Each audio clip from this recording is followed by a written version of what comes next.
Salut Jacqueline, salut Jean-Claude et bienvenue dans cette nouvelle série de vidéos que je lance là maintenant tout de suite et je suis un peu effrayée mais je suis aussi très contente de le faire, ça fait vraiment un bout de temps que j'ai envie de me lancer. Alors qu'est-ce que je vais faire? En fait j'ai envie de, tu vois, quand j'ai un coup de cœur cinéma, dès que je sors de la projection, je pose un pied et une caméra le plus proche du cinéma possible et je te fais un débrief à chaud de ce que je viens de voir. C'est-à-dire j'ai pas de notes, j'ai rien préparé, j'ai pas fait un plan dans ma tête, j'ai pas eu le temps de faire tout ça et je te dis exactement ce que j'ai pensé de manière brute. Et toi après tu te démerdes avec ce que je te donne quoi. Alors aujourd'hui j'ai eu un coup de cœur immense comme ça m'arrive très rarement au cinéma. Je suis allée voir un film qui a été présenté en janvier au festival du film de Sundance, qui est un festival mais qui est un vrai vivier à merveille dans lequel on trouve un tas de choses absolument sublimes. Ce film, c'est Hérédité, c'est un film d'Ari Aster et quand les festivaliers sont sortis de la projection, tout le monde était complètement effrayé, genre c'est vraiment l'exorcisme de cette génération, on n'avait jamais vu ça depuis je sais pas quoi, enfin c'est vraiment une pluie torrentielle de compliments s'est abattue sur ce film. Alors du coup, je vais te dire, si moi je trouve que tout ça c'est mérité, eh bien je crois que je me suis trahie parce que dès la première seconde, je t'ai dit que j'avais eu un énorme coup de cœur pour ce film et c'est la vérité, je vais te dire pourquoi. D'abord, Ari Aster, il faut savoir que c'est son premier long métrage. Il avait déjà fait un film en 2011, mais c'était un court, ça s'appelait The Strange Thing About the Johnsons et dans mes souvenirs, il y avait déjà ces prémices de l'horreur, de plein de petites situation extrêmement malaisante qu'on retrouve dans Hérédité. Alors Hérédité, de quoi ça parle? C'est l'histoire d'une famille, a priori assez lambda, dans laquelle un homme et une femme vivent. Ils ont l'air assez heureux, ils ont 2 enfants, un ado de 17 ans et une gamine qui doit avoir 10-11 ans, on sait pas vraiment quel âge elle a. Et la grand-mère décède. Suite au décès de la grand-mère, il va y avoir plein de choses qui vont commencer à se passer, c'est-à-dire que la gamine va commencer à se comporter de manière étrange, elle a un tic qui est...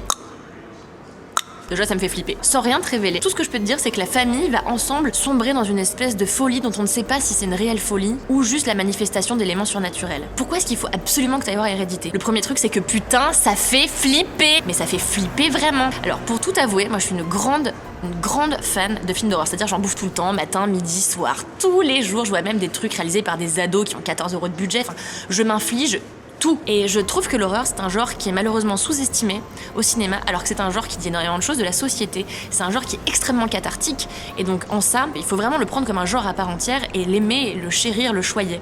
Le cinéma de genre, c'est ce qui, moi, m'a amené à aimer vraiment le cinéma. Du coup, Hérédité, ça fait extrêmement peur. Pourquoi ça fait peur? Je vais te le dire tout de suite. Déjà parce que il n'y a pas des jumpscares toutes les 2 minutes. On n'est pas dans un cinéma qui va faire bouh. L'angoisse, elle est ici latente, c'est-à-dire qu'il se passe pas des choses toutes les 2 minutes. L'angoisse, elle s'égrène comme ça au fur et à mesure de l'intrigue, et elle prend de plus en plus d'ampleur au fur et à mesure que le film se déroule. Ce qui fait le plus peur dans Hérédité, c'est que c'est une histoire de famille. Et la famille, c'est les personnes avec qui tu te sens bien, le foyer, c'est le lieu où tu te sens, c'est le berceau de la sécurité. T'as envie de rentrer chez toi normalement le soir quand tu rentres du travail ou de l'école pour te retrouver dans ton petit cocon. Sauf que là, dans Hérédité, la famille, c'est le berceau de la menace.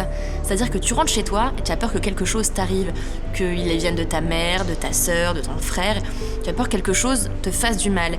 Et en fait, dans ce film, moi, je me suis sentie persécutée presque par une espèce de menace, la menace de la malédiction dont est finalement, qui colle finalement aux fesses de la famille, quoi. Donc, vas-y vraiment déjà parce que ça fait très peur. Deuxième chose pour laquelle il faut absolument que tu ailles voir Hérédité, c'est pour son casting de folie. C'est un truc de dingue. Le film est porté surtout par Toni Collette, qui joue le rôle de la mère. Et Toni Collette, elle est exceptionnelle. Toni Collette, si tu ne vois pas qui c'est, le rôle le plus marquant peut-être qu'elle ait endossé et que tu as pu voir au cinéma, c'est le rôle de la mère dans Little Miss Sunshine.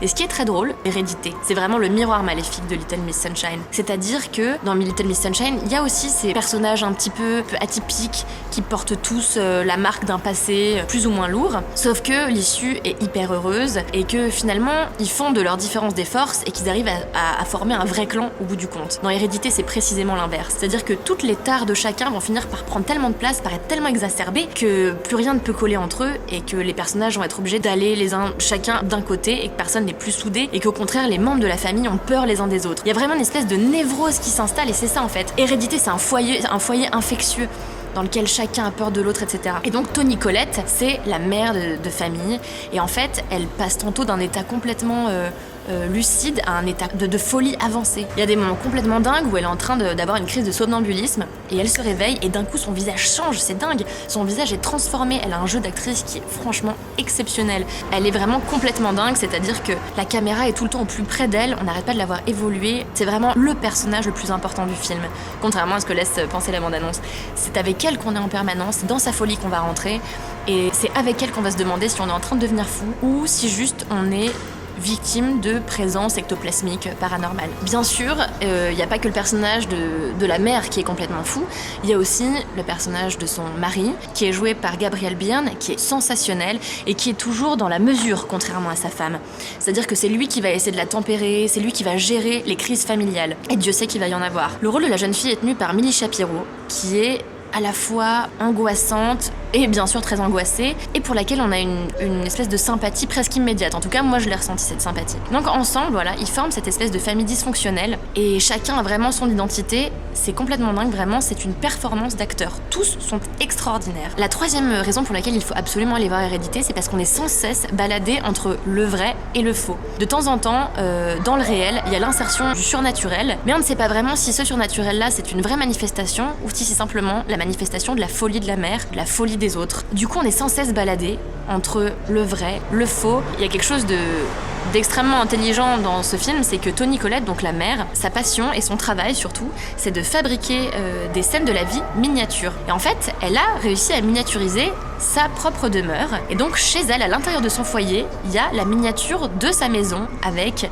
ses habitants, donc ses 2 enfants et son mari. Et en fait, là où c'est très malin, c'est qu'on ne sait pas toujours si la miniature de sa maison, ce serait pas ça le foyer de la folie. On ne sait jamais si, en fait, tout ce qui se passe dans le film, c'est vraiment ce qui se passe dans le film, ou si c'est juste la projection de ses fantasmes à l'intérieur de cette maison. Du coup, il y a une espèce de puissance, c'est complètement fou, une espèce de densité dans ce film. On ne sait jamais où on est. On est sans cesse baladé, on nous mène en bateau, et moi j'adore ça. J'adore quand un film me décontenance, et j'adore me sentir complètement ébranlée par un film.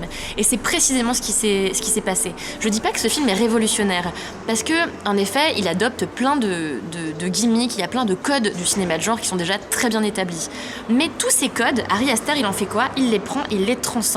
C'est-à-dire que quelque chose qui m'aurait semblé complètement bateau dans un autre film, là m'a semblé presque extraordinaire. Il a réussi à donner une dimension dingue aux petits gimmicks des films d'horreur. J'ai trouvé ça sensationnel. Je veux pas te dire pourquoi, mais il y a un truc qui fait vachement peur dans le film, et c'est ce bruit-là. C'est un bruit qui arrivera à des moments où tu t'y attends absolument pas, et tu vas voir, c'est flippant de ouf. Alors Jacqueline, Jean-Claude, je vais conclure ici cette vidéo, parce que le but c'est que ce soit court et que ce soit donc un petit peu rythmé. Et en fait, je vais finir en te donnant 3 conseils, parce que moi je sais que quand j'ai vu un film que j'ai adoré, j'ai pas envie de redescendre tout de suite, tu vois, et j'ai envie de me faire plein d'autres films pour rester dans le même univers. Je peux te conseiller, pour rester dans l'esprit d'Hérédité, de voir 3 films qui sont pour moi hyper importants. Le premier, c'est Rosemary's Baby, qui est sorti en 68, si ma mémoire est bonne. C'est un film de Roman Polanski. Et il faut absolument que tu le vois si t'as aimé Hérédité, parce qu'Hérédité justement puise plein d'inspiration du film de Roman Polanski. Je t'en dis pas plus, je te laisse découvrir le film. Le second, c'est bien sûr L'Exorciste, et Hérédité souffre forcément de la comparaison avec ce film qui est un monument du cinéma d'horreur, qui est sorti en 74, c'est un film de William Friedkin, et il faut absolument que tu le vois, parce que tu vas voir, tu vas pareil, retrouver plein de petites références, plein de petits clins d'œil dans Hérédité, c'est du génie. Le troisième film, il est beaucoup moins connu. C'est un film qui s'appelle Thelma, et qui est sorti en 2017, qui est un film de Joachim Trier.